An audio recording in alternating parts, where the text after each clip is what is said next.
There's something to be said for the old college try as we attempt to adapt our daily lives to the pandemic.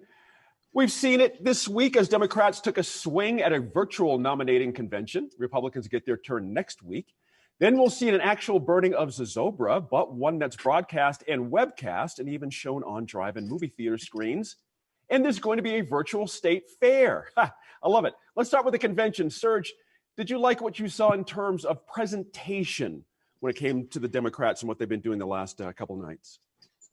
Yeah, I mean, I haven't seen every minute of it, but I've found it to be pretty effective in terms of, as a presentation, it's obviously much slicker than, what I do in my classrooms when I'm teaching, that much more produced. But I've been impressed by sort of the way that it has been adapted to this new format. My expectations were low going in, but I've found it to be, I've been pretty impressed with the way it's worked.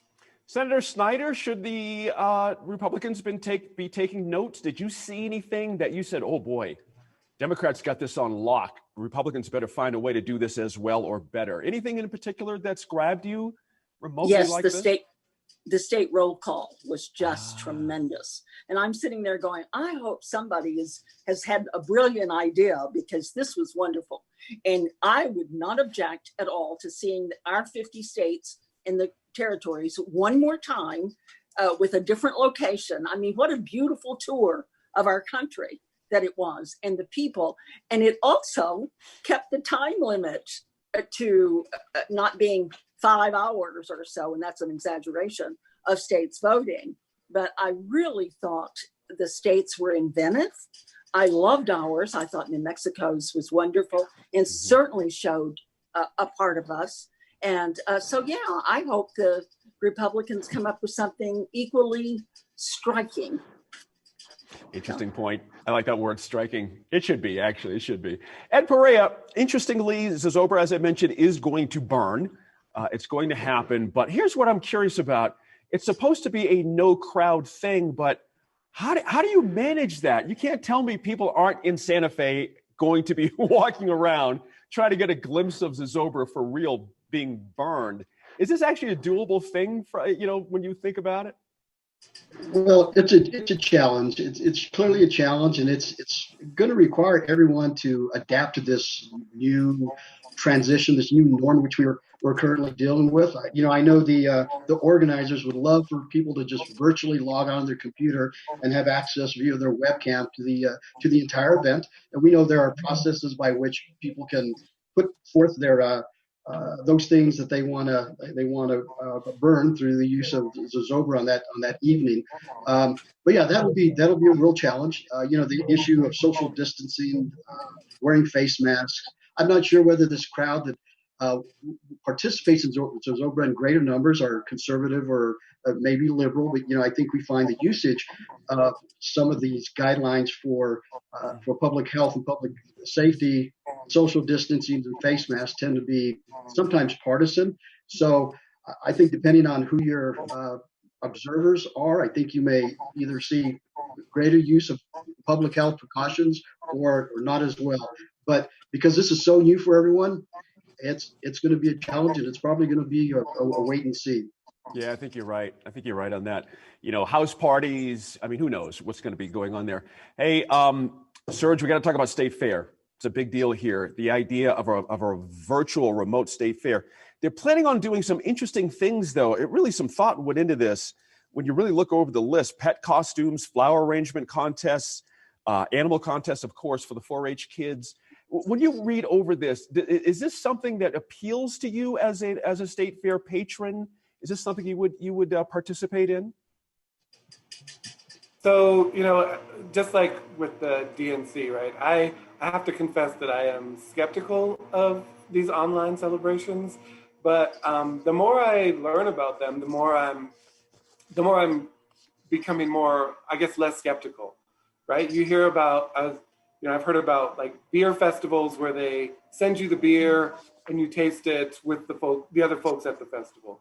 Burning Man has talked about what they're doing. One thing that I thought was really charming was they're sending out instructions to create your own little Burning Man and burn him yourself.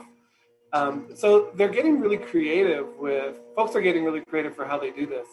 And I think it's conceivable that people much more creative and artistic and thoughtful than I am will be able to pull something off in a way that is, has the charm and intimacy and appeal of the state fair. I'm having trouble seeing it, but I'm beginning to have more faith that these things can actually work. Mm-hmm. Senator Snyder, as I read the list here, pet costume contests, State Fair poster design, back to nature photography. I mentioned the flower thing, sidewalk chalk art, cookie decorating, tablescapes, cake decorating. There's a lot of things going on, and it should be kind of fun. I know I'm going to participate, that's for sure. Let's talk about Balloon Fiesta, though. That's a different matter altogether as well. Are you seeing, they have some virtual plans, maybe to get some balloons in the air. I got to wonder, it might be a painful thing to watch, not as many balloons as we're used to seeing going up in the air. How do you think a virtual Balloon Fiesta would come off? Are you asking me? Yes, I am. Sorry about that. Oh, I'm sorry. Senator. I'm My sorry. fault. Well, I looked at it and I read their website. I'd like a little more detail, but they may not have a little more detail at this point of who's participating. We have such a high volume of international balloonists that come in, and I see them choosing to participate from their countries. Now, I'm an incurable optimist. Sorry, Serge, but I want this to be fun. I want to see. And can you imagine the special shapes? How fabulous it would be, because cameras can get up closer if you're not there. Now, if you've gone out to Balloon Fiesta here in New Mexico, it's a different world. But I think it'll give you a closeness that we won't feel so isolated, and that people who own balloons, I can see them saying, at least we get to do something during the first weekend. And it's Saturday and Sunday, so people can watch it. I can see your family sitting around the TV and mom and dad drinking mimosas and the kids drinking hot chocolate and watching, because it starts at 7:30 in the morning. So you get the real feel of the time. Now, I don't know about those guys in Russia or Switzerland or places, what time it'll be for them. Right. But I still think it's an attempt to give you just some kind of feeling that we're not totally losing Balloon Fiesta. That's right. I have to agree with Serge as well. At least there's an effort being made. It's creative. People are trying something. So we'll see how this goes. We have one more go round with this group. We're talking to Mexico's attempt to bounce back from COVID-19 closures.